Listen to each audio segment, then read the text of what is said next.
Welcome to CityWorks, a co-production of the City University of New York School of Labor and Urban Studies and CUNY TV. I'm Laura Flanders. Each month here at CityWorks, we explore the challenges and lived experiences of working people on the job, at home, and in our communities. For centuries, street vendors have been an iconic part of the New York City landscape. Since the 1800s, when push carts operated by immigrants were a common sight on Manhattan's Lower East Side, vendors selling food and merchandise on New York City streets have been a vital part of the city's history. Today, some 23,000 New Yorkers, mostly immigrants, work as street vendors. It's a demanding job, but in recent years, it's gotten even more so, with requests for permits far outpacing supply. Many vendors have risked huge fines for vending without a permit and run-ins with immigration authorities, while others have spent thousands of dollars to rent permits illegally.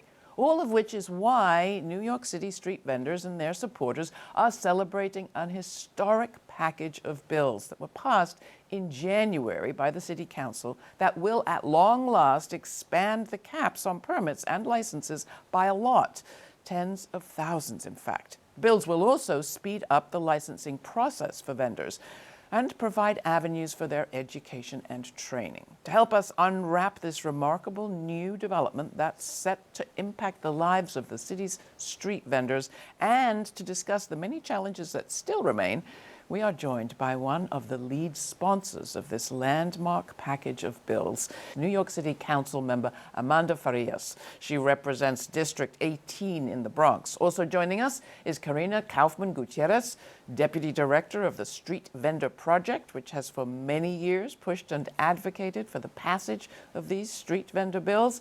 And we're joined by Guadalupe Sosa, a second-generation street vendor from East Harlem. Thank you all for joining us. It is great to be celebrating a victory. I know there's still work to be done. We'll get there. But first off, when we're talking about vendors, who are we talking about? Carina, you want to sort of paint the landscape of the population here? Yeah, so thank you so much for having us all on to talk about this historic victory. When we're talking about street vendors, we're talking about the 23,000 men, women, mothers, fathers, children who are out vending every single day selling food and merchandise from our city streets and sidewalks. You were one of those children, I think, Lupe, yes. right? May I call you Lupe? Yes. Talk about how you grew up and why this is such a big part of your life.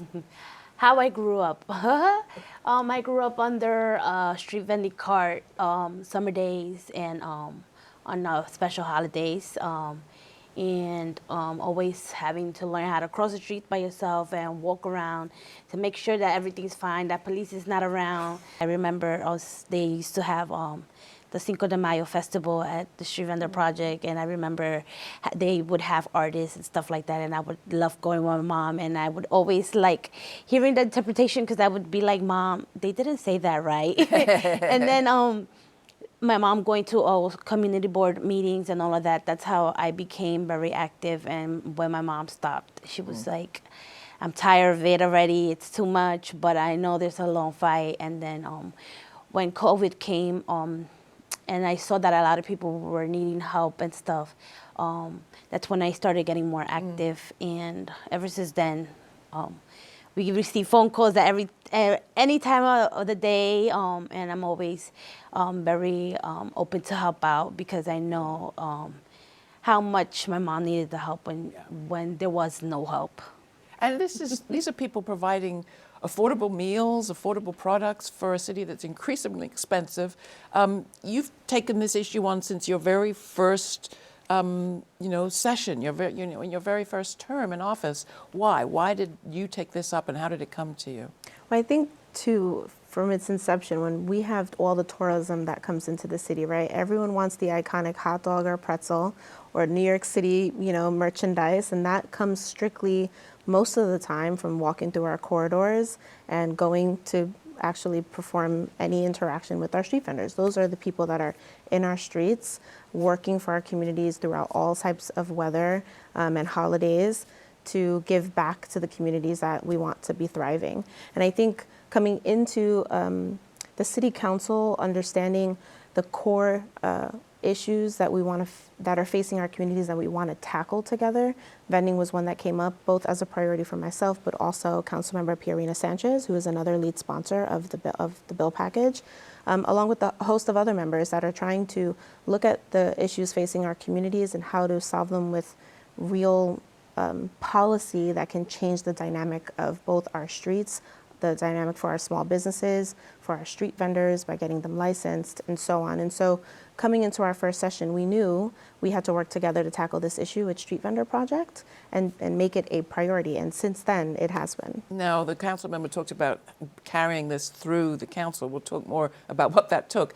But you at the Street Vendor Project were working on this issue long before this generation of council members came into power.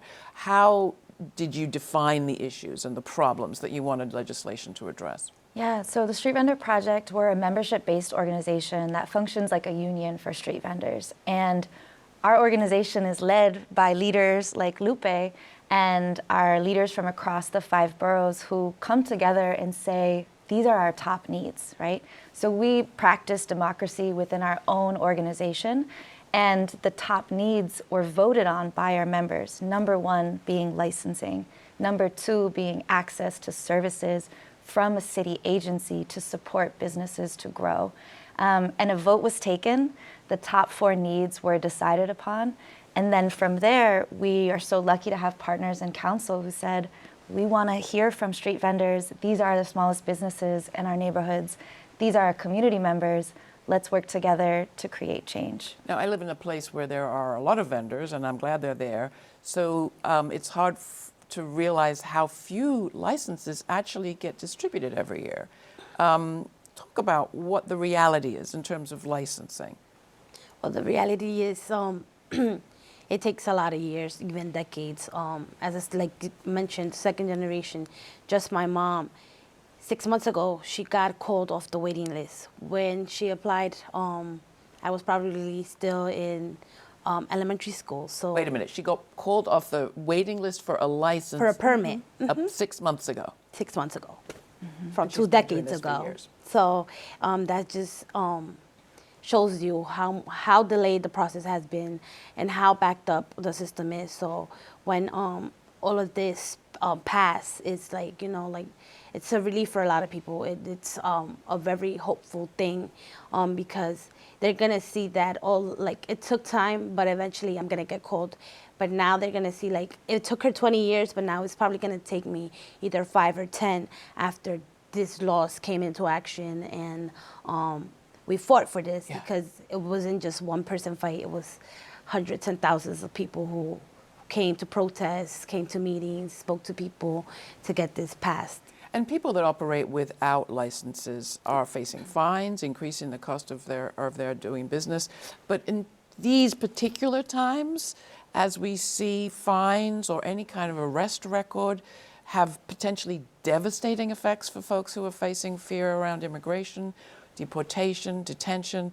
I can only imagine that increased the urgency around getting something done, council member. 100%. I mean, the council, in its inception of the package, we had several bills that were together that we hoped to move together to signal and show that we were receiving feedback and that we were working on the bills as a package to pass holistically.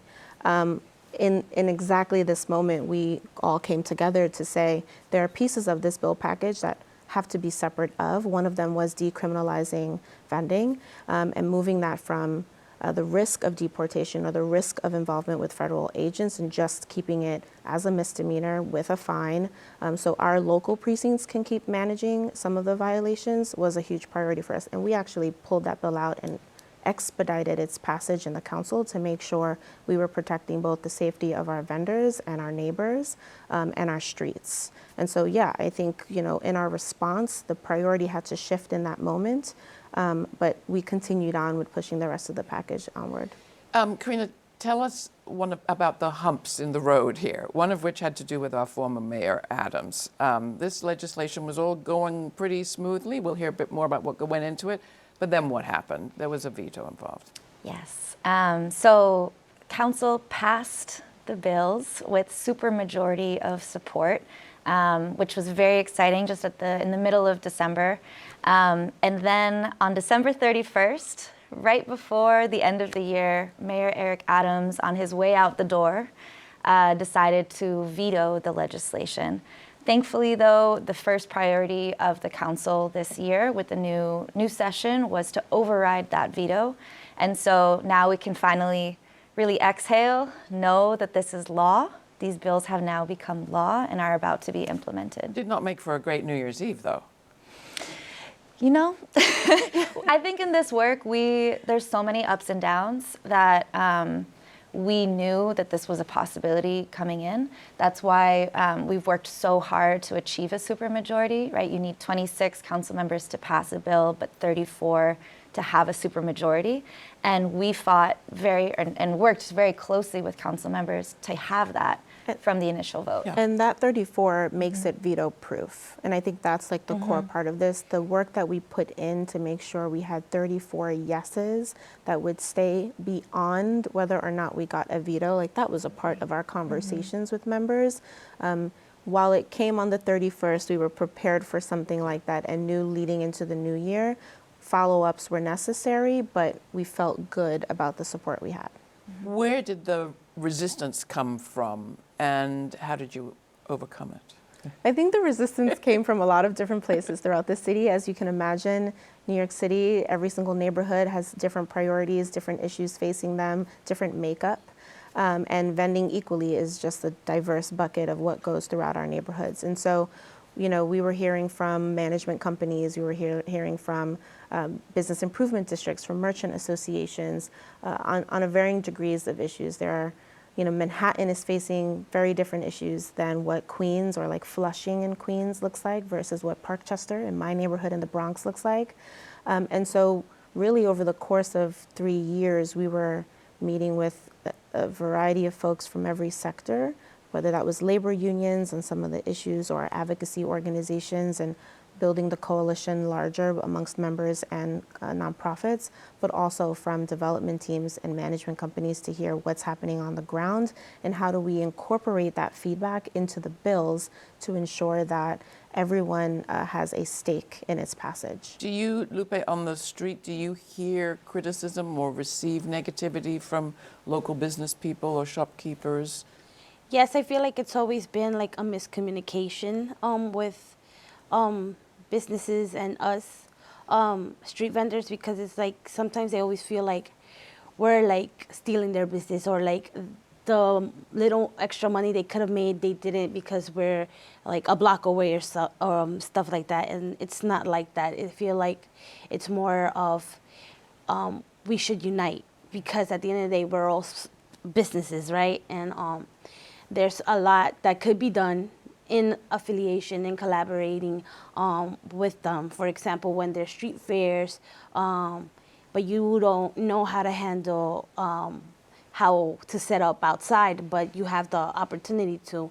When you collaborate with a street vendor, you get to learn how it works in the street, but then again, we learn how you manage your business and how you have every other stuff to do. For example, like people don't know like how to do inventory, but a store does, and a street vendor doesn't really take it as serious as the store does. So if there's some type of affiliation or collaboration, we both learn from each other. And a lot of the times they don't look at it like that, but the little businesses that do, we do have a good relationship with just like renting out a small part of their store to storage our stuff, and they, you know, that money helps them pay whatever bills they have, or like just even going to purchase something, because obviously there's no free public bathrooms, but if you go purchase something, you're helping them out, and they're helping you out. So it's a I should ask you what benefit. it is that you sell. What does your mother sell? So we sell snow cones, piraguas, like Bad Bunny showed at his performance, and we sell fresh fruit during the spring, coming to the summer time. Fresh orange juice, popcorn, all of that good stuff. And right now, in the holidays, we sell arrangements. How do you manage in the wintertime?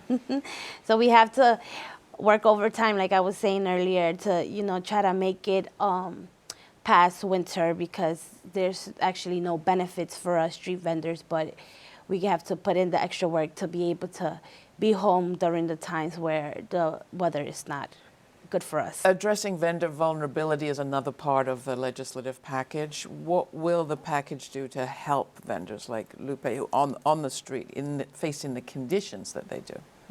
I think the first piece is create stability, right? So for vendors who've been operating without a permit or a license, there is no sense of stability, and it's not through any fault of their own that they can't have one, right? There's been the caps that were in place for decades, where if you went to the licensing office and said, "Can I get an application?"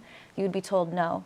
If you were asked to put your name on a wait list, you were told, "Sorry, also that's also closed for another decade." So first things first is people being able to access licensing and permitting to create stability for their business. So you're not looking over your shoulder every single time you step outside. Number two is related to enforcement. So a bill that was sponsored by Councilmember Krishnan reduces the criminal liability for street vending, so that if you previously, right, if an NYPD officer came up to you in the street as you were vending, that officer could decide whether to give you a civil or a criminal summons. And now, thanks to the legislation passed, if someone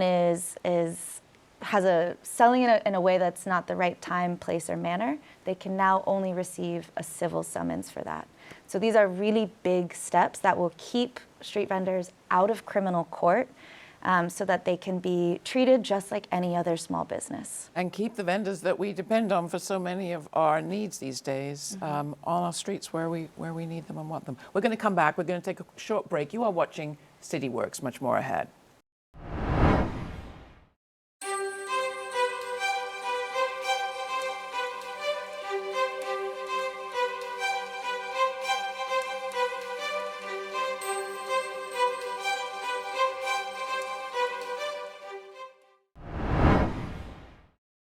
Welcome back to CityWorks. We're talking about the small business owners and workers who make their living selling food and merchandise on the streets of New York, street vendors. And Councilmember Farías, I want to come back to you for a second about this cap on licenses. We've heard from our second generation vendor here, Lupe, about how her mother had to wait for so long, how there's long lines and long wait periods, but you revealed that even those caps weren't even being met before. Yeah. What did you discover? Yeah, I think throughout this process of us really trying to focus in on how to make the bills better, specifically the bill on expansion and bringing folks into compliance, we already knew some of these issues that Lupe brought up of a long waiting list, several decades people were waiting on. But throughout the hearings, we were even hearing from folks saying that the accessibility to it was almost impossible, or sometimes you'd get a violation and an agency would tell you, well, just go get a permit, which we knew was almost impossible.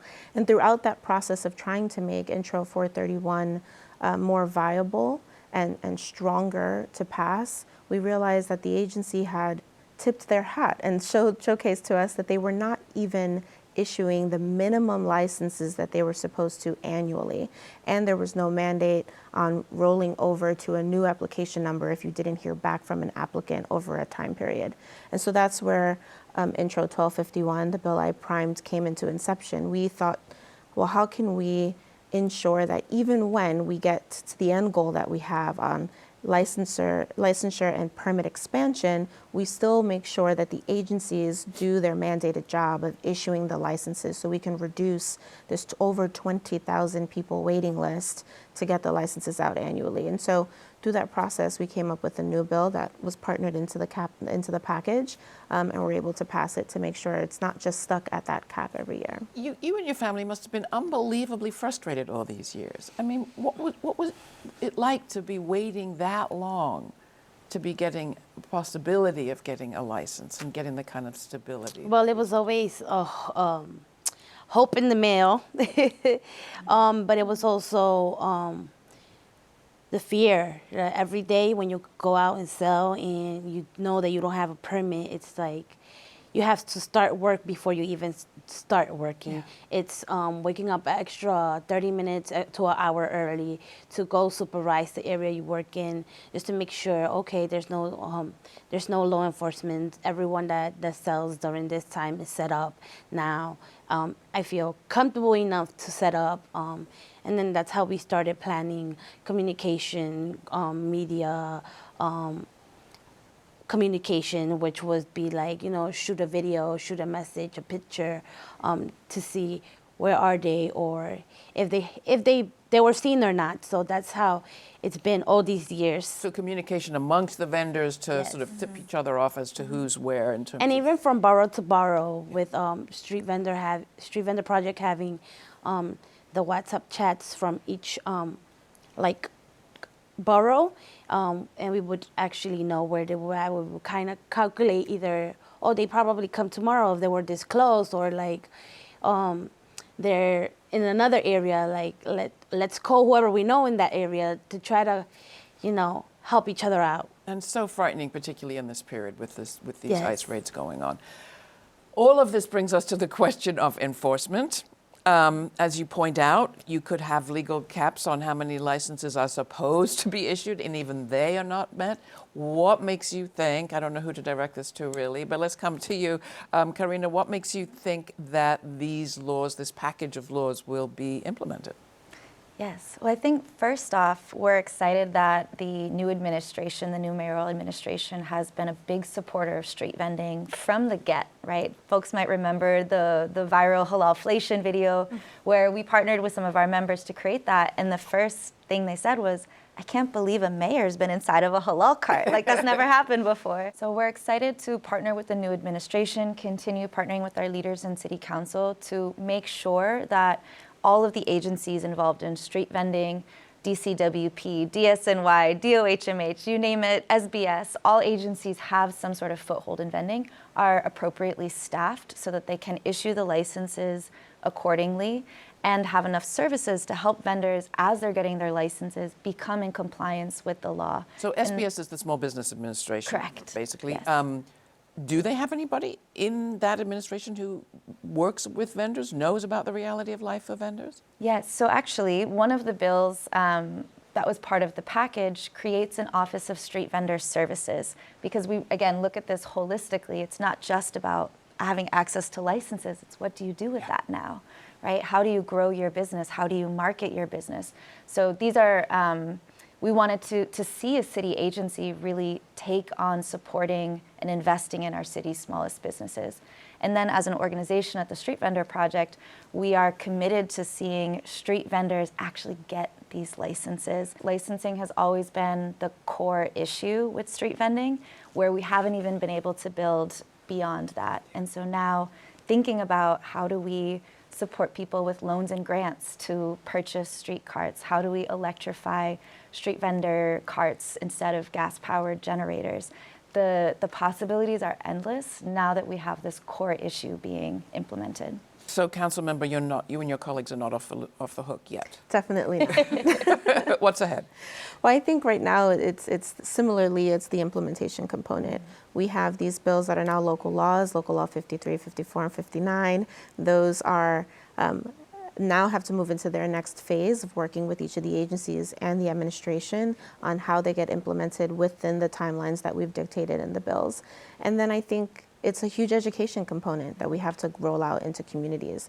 As I mentioned, we had folks that were hesitant partners or partners that need new information on what these bills do, how it's going to work within their corridor, whether they're a business improvement district or just a storefront that wants to understand what their partner on the street that's vending has to be in compliance with and what their role is. And I think that's going to be a huge piece of our next phase. Will we see a massive expansion of vendors all across the city? We won't see a massive expansion. I think what we're hopeful for is we start seeing more licenses and permits issued, so people are within compliance, so that enforcement piece that's coupled in our bill actually gets to serve its purpose of those that are in compliance and fitting the criteria, checking off all the right boxes, are vending correctly. And then those folks that are bad actors and not necessarily selling the product that is supposed to be sellable in the streets, we actually get to enforce that and remove that from our street corridors. How do you expect life to change for you, Lupe, and your family, or how is it changing already? Well, we expect it to change in having a peaceful day at work, and less running around. And more than anything, having our clients knowing that we're going to be there, our customers knowing that we're going to be there, because majority of the time, when enforcement comes, it's like, oh, I'm going outside, I'm going to go, like, it's my day off, I know I'm going to plan, I'm going to do this, that, and I'm going to go, and I'm going to pick up my favorite snow cone or my favorite fruit salad, and then when you show up, we're not there. Why? Because the enforcement. And now it should be easier, and it should be more of, we're going to be there because we have what it takes to be vending properly in the streets and serving the people. Thank you so much for your work and for coming in to tell us about a victory that I know was hard won and is much more to go. But really, I think you all have every right to feel incredibly pleased with what you've accomplished. Thank you. Thank you. Thanks for Thank you telling us having about us. it. Thank you, Councilmember Amanda Farías, Carina Kaufman-Gutierrez, and Guadalupe Sosa. Wonderful speaking with you all. That is it for CityWorks. If you have comments or questions, write to us at cityworks@slu.cuny.edu. And if you like what you just saw, consider making a donation to CUNY TV or to the School of Labor and Urban Studies Foundation at the links below. For CityWorks, I'm Laura Flanders. Thanks for watching.